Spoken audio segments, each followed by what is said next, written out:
Hi, everyone. Welcome back to another episode of Mastering English Together podcast, where we discuss interesting topics to help you improve your English. I'm Sarah, and today I'm here with my co-host, John. Hi, John. Hey, Sarah. Hey, listeners. Today's episode is a special one. We're going to dive deep into the life of someone who changed the world in ways most people can't even imagine, Steve Jobs. Absolutely. Steve Jobs' journey is inspiring, and there's so much we can learn from him. From his early life to his lasting legacy, we'll cover it all. So let's get started. Ready, John? Ready. Let's begin with his early life. So, Steve Jobs was born on February 24, 1955, in San Francisco. His birth parents were young college students who weren't ready to raise a child. He was adopted by Paul and Clara Jobs, who raised him in Mountain View, California. Right. He had a curious mind from a young age, though, didn't he? Oh, yes. He loved experimenting with electronics. His father, Paul, was a mechanic, and he taught Steve how to work with his hands. This early exposure to machines really sparked Steve's interest in technology. It laid the foundation for his later passion for computers. Exactly. That curiosity and hands-on learning were essential in shaping who he became later in life. Shall we move on to his education? Steve Jobs' educational journey was, well, quite unconventional. He attended Reed College in Oregon but dropped out after just 6 months. Yeah, even though he dropped out, he didn't stop learning. He stayed on campus for another year and a half, sitting in on classes that interested him like calligraphy. That's right. He said later that the calligraphy class he took at Reed College helped inspire the beautiful typography and fonts on the first Macintosh computer. He believed in connecting seemingly unrelated dots, which was a key part of his creative process. Absolutely. Jobs wasn't bound by traditional education, but was always learning, which made him such a unique thinker. And speaking of thinking outside the box, let's talk about the founding of Apple. So, Apple was founded in 1976 when Steve Jobs teamed up with Steve Wozniak and Ronald Wayne. They started the company in Jobs' parents' garage. Yeah, and they created the Apple II, their first computer, which they sold to a local store. Wozniak was the technical genius, while Jobs handled the marketing and vision. It was a perfect partnership. It sure was. Soon after, they launched the Apple II, which was a huge success. It became one of the first widely used personal computers. Apple was on its way to revolutionizing technology. Which brings us to our next point, how Jobs changed the tech world. Steve Jobs revolutionized technology in ways that we see every day. The iPhone, iPad, and MacBook are just a few examples. He wasn't just making products, he was shaping the future. Exactly. He wanted technology to be simple, beautiful, and easy to use. That's what set Apple apart from the competition.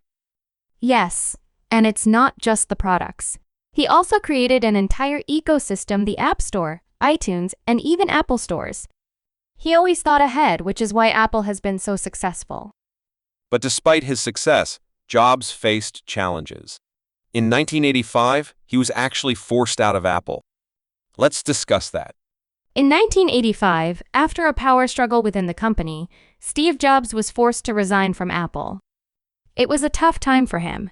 Can you imagine being ousted from the company you created? It must have been devastating. But he didn't give up.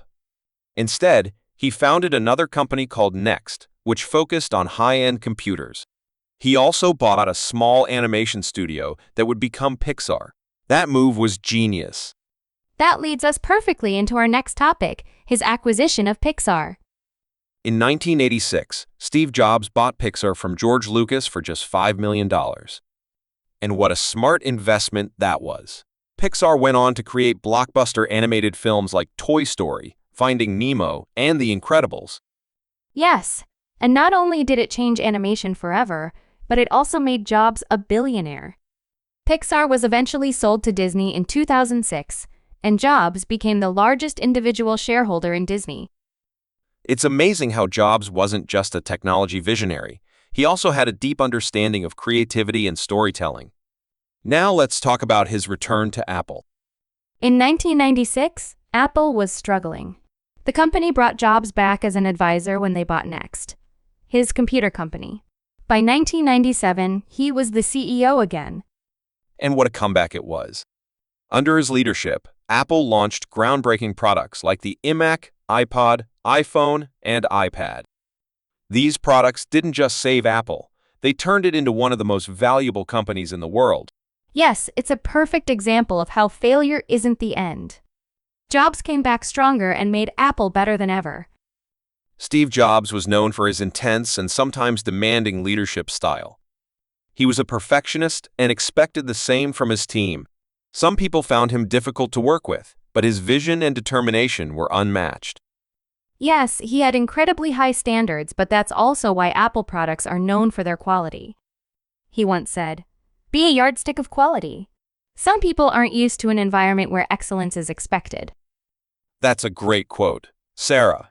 And speaking of his personal life, Jobs had a complex personality. Let's dive into that. Steve Jobs was a very private person. He was married to Lauren Powell, and they had 3 children together.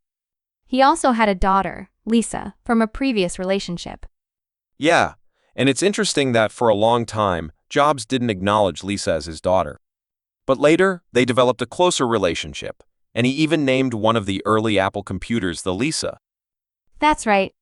Jobs was known for being distant at times, but he clearly cared deeply about his family. Now, let's discuss his health struggles, which unfortunately led to his untimely death.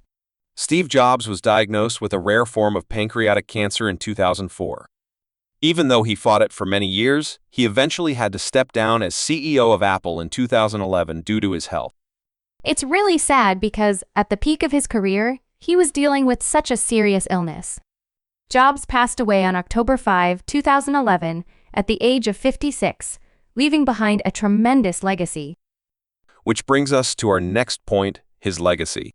Steve Jobs' legacy is enormous. He didn't just create products, he transformed industries.